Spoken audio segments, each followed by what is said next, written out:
Good evening everybody. முன்னாடி போட்ட news எல்லோரும் பார்த்துருப்பீங்கன்னு நினைக்கிறேன். அப்படி பார்க்கட்டாலும் ஒரு டைம் ஹோல்ட் பண்ணி பாருங்கள். இந்த பஸ்ஸில் கேரளாவில் ஒரு பஸ்ஸில் ஆன் வேலையை முடிச்சுட்டு வீட்டுக்கு போகிற டைமில் அது ஒரு வீடியோ இருக்குது. பட் அதை நான் ஷேர் பண்ண முடியாதுன்னு நினைக்கிறேன். ஏன்னா அதை நான் ஷேர் பண்ணும்போது ஏன்னா அது எப்படி சொல்கிறதுனே எனக்கு தெரியல. ஒரு பெண் தன்னை இடிக்கிறான், ஒரு ஆணை இடிக்கிறான், அது நிஜமாக நடந்தால் வீடியோ எடுத்து போட்டு கம்ப்ளைண்ட் பண்ணலாம். பட் அது அவர் அந்த மாதிரி பண்ணவே இல்லை. அது இன்டென்ஷனலி அது பண்ணவே இல்லை. ஸோ அந்த வீடியோவில் பார்த்தாலுமே தெரியும்.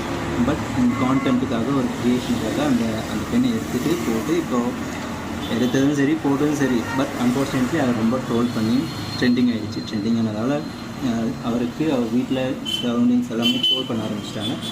ஸோ புள்ளி பண்ண ஆரம்பிச்சிட்டாங்க. பண்ணாத தப்புக்கு ஒருத்தவங்க நம்மளை திட்டும்போது அந்த வழி என்ன நமக்கு தெரியும். ஏன்னா நீங்கள் லைஃப்பில் அதை ஒன்ஸ் ஒரு இடத்துலச்சு நீங்கள் ஃபேஸ் பண்ணியிருப்பீங்க. ஸோ அப்படின்றபோது அவர் பண்ணவே தப்பாக எவ்வளோ பெரிய சொசைட்டியில் அவரோட டிக்னிட்டியே போயிடும், ஃபுல்லாக லாஸ்ட் ஆகிடும் பண்ணாத தப்புக்கு. அதை நம்ம சொல்லி புரிய வைக்க முடியாது. ஏன்னா அந்த வீடியோ ரொம்ப வைரல் ஆகிடுச்சு. இவருக்கு இதுக்கப்புறம் அவருக்கு நம்ம ஜஸ்டிஸ் கேட்டாலும் அவர் உயிரோடு வரப்போகிறது. But we need justice for that. நீங்கள் கண்டென்ட் போடுங்க. இப்போ நானுமே கண்டென்ட் போடுறேன்னா பிரச்சனை இல்லை. அது இன்னொருத்தவங்களோட லைஃப்பை அஃபெக்ட் பண்ணாத மாதிரி போடணும்.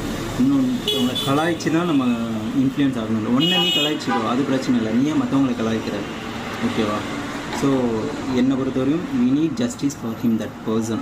we need some correction for this content creator. we need some guidelines for the content creator. So எனக்கு இது சொல்லணும்னு தோணுச்சு.